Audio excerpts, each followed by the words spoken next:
Good evening students, कैसे हैं आप लोग। पॉइंट ऑफ एजुकेशन में एक बार फिर स्वागत है। और आज बच्चों हम कुछ साइंस से संबंधित कुछ क्वेश्चन देखेंगे। और साइंस में हम लोग देखने जा रहे हैं बच्चों फिजिक्स, है ना बच्चों। और फिजिक्स में जो हम लोग पढ़ने जा रहे हैं बच्चों, वो पढ़ेंगे हम लोग काइनेटिक एनर्जी का फार्मूला डेरिवेट करेंगे और पोटेंशियल एनर्जी का फार्मूला डेरिवेट करेंगे। काइनेटिक एनर्जी का फार्मूला डेरिवेट करने वाले बच्चों, उसके बाद हम लोग पोटेंशियल एनर्जी का फार्मूला डेरिवेट करेंगे। ध्यान दीजिए बच्चों, सबसे पहले हम लोग काइनेटिक एनर्जी का फार्मूला डेरिवेट करेंगे, उसके बाद हम लोग फार्मूला पोटेंशियल एनर्जी का फार्मूला डेरिवेट करेंगे। ध्यान समझिए बच्चों। तो सबसे पहले हम लोग देखेंगे बच्चों काइनेटिक एनर्जी क्या होता है। ध्यान दीजिएगा, काइनेटिक एनर्जी, इसको हिंदी में बच्चे ना गतिज ऊर्जा कहते हैं। काइनेटिक एनर्जी मतलब क्या होता है? गतिज ऊर्जा। जो एनर्जी अप्लाइड बाय हिमसेल्फ, जो एनर्जी खुद के द्वारा लगाई जाती है, वो हमारी कौन सी एनर्जी कहलाती है बच्चों? काइनेटिक एनर्जी कहलाती है। और एनर्जी का एक डिफिनेशन पढ़ा होगा आपने,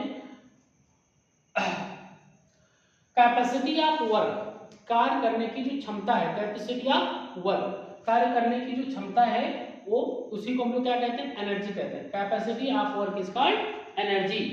अब ध्यान दीजिएगा, थर्ड इक्वेशन ऑफ मोशन, ध्यान दीजिएगा, थर्ड इक्वेशन ऑफ मोशन हमने पढ़ा है v स्क्वायर बराबर u स्क्वायर प्लस 2as।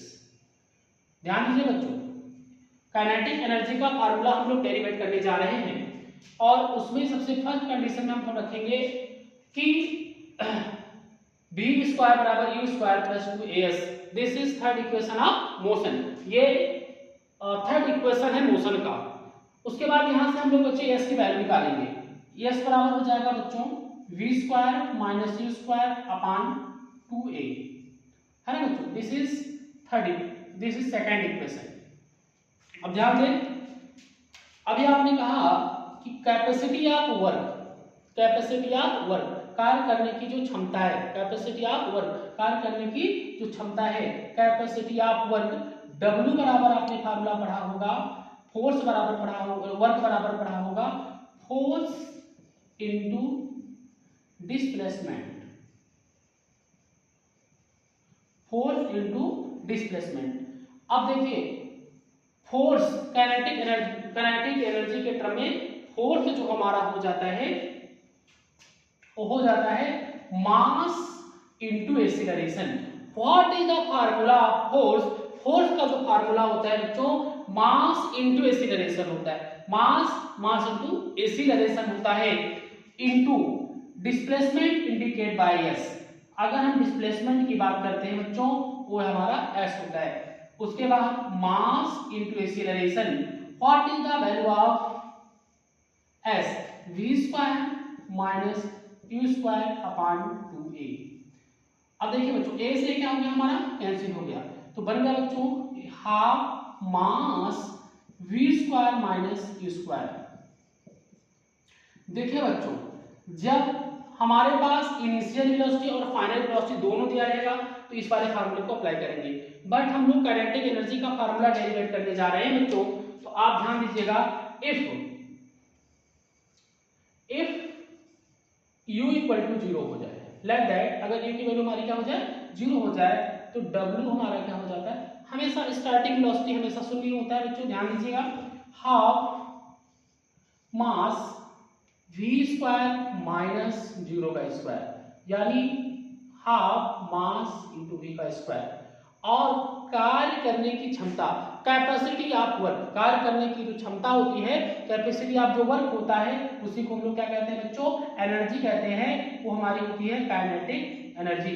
उसी को हम लोग बच्चे कौन सी एनर्जी बोलते हैं? काइनेटिक एनर्जी बराबर हो जाता है हाफ mv स्क्वायर। ध्यान से समझ में आ गया बच्चों? तो ध्यान रखना, पहले हमको थर्ड इक्वेशन लिखना है, v स्क्वायर बराबर u square plus 2s। v क्या है? This is final velocity, this is initial velocity, this is acceleration, s is displacement. यहां से हम s की वैल्यू निकाल लिए, तो s बराबर हो गया v square minus u square upon 2a। आपका ये थर्ड इक्वेशन, सेकंड इक्वेशन बन गया। अब उसके बाद हम बात कर रहे हैं वर्क बराबर force into displacement, formula of force mass into acceleration, displacement हमारा s होता है। अब मास इनटू एक्सीलरेशन को ऐसे आने दीजिए, s की जगह पर हमने जो वैल्यू निकाली थी उठाकर यहाँ पे लिख दीजिए, उसके बाद इसको हमने क्या किया, एक्सीलरेशन को एक्सीलरेशन से डिवाइड कर दिया। अब यहाँ बच गया मास v square minus c square half रहेगा। अगर u की वैल्यू हमारा 0 हो जाए, क्योंकि इनिशियल वेलोसिटी हमेशा शून्य होती है, w बराबर आपका हो जाएगा हाफ मास इनटू v का स्क्वायर, यानी w बराबर हाफ mv स्क्वायर। कार्य करने की कैपेबिलिटी, कार्य करने की जो क्षमता होती है उसी को हम वर्क कहते हैं। तो काइनेटिक एनर्जी बराबर हमारा क्या हो जाता है बच्चों, हाफ mv स्क्वायर। ठीक है, ओके बच्चों, समझ में आ रहा है। अगला देखिए, तो काइनेटिक एनर्जी हो गया। अब हम बात कर रहे हैं पोटेंशियल एनर्जी की, हम बात करेंगे बच्चों पोटेंशियल एनर्जी की। ध्यान दीजिएगा बच्चों, पोटेंशियल एनर्जी का फार्मूला हम लोग डेरिवेट करने जा रहे हैं, फार्मूला ऑफ पोटेंशियल एनर्जी। अब ध्यान दीजिए, अगर मान लो दिस इज अर्थ, ये हमारी अर्थ है और अर्थ से ऊपर एक कहीं एक ऑब्जेक्ट रखा है, मान लीजिए ये ऑब्जेक्ट रखा है, ठीक है। अब इस ऑब्जेक्ट का जो मास है उसको हम लोग ले लेते हैं स्मॉल। वो देखिए बच्चों, मास कभी बदलता नहीं, मास नेवर चेंज। चेंज क्या होता है, वेट चेंज होता है। वेट क्यों चेंज होता है, कि डिपेंडेंट ऑन ग्रेविटी एक्सीलरेशन पर डिपेंड होता है, यानी स्मॉल जी पर डिपेंड होता है, इसलिए हमारा वेट चेंज होता है। मास हमारा कभी चेंज नहीं होता। अगर बस ऊपर से नीचे की तरफ आ रही है, ध्यान दीजिएगा बच्चों, यहाँ से यहाँ तक की जो हाइट है, ध्यान दीजिएगा, हम फार्मूला का डेरिवेशन देख रहे हैं बच्चों, ध्यान समझ लीजिएगा। अब ध्यान दीजिएगा, ऊपर से बस नीचे की तरफ आ रही है, तो बस ऊपर से नीचे की तरफ आ रही है तो उसमें पोटेंशियल एनर्जी लग रहा है, ध्यान रखना बच्चों। अब ऊपर से बस आना शुरू करेगी, तो अब बताओ नीचे से बस को खींची जा रही है ना, तो ये बस ऊपर से नीचे की तरफ जा रही है, तो डिपेंडेंट ऑन स्मॉल जी। वो किस पर डिपेंड है, स्मॉल जी पर, यानी अब ये मास नहीं, ये क्या हो गया, ये वेट हो गया। क्या हो गया बच्चों, ये मास नहीं, ये हमारा वेट है। अब ध्यान दीजिएगा, ये मास हमारा, मास नहीं हमारा क्या हो जाएगा, वेट। जब कोई वस्तु ऊपर से नीचे की तरफ आती है, ध्यान रखना, तो उसमें जो एनर्जी अप्लाई हो रही है वो कौन सी एनर्जी कहलाएगी बच्चों, वो हमारी कहलाएगी पोटेंशियल एनर्जी कहलाती है। ठीक है बच्चों, अब देखिए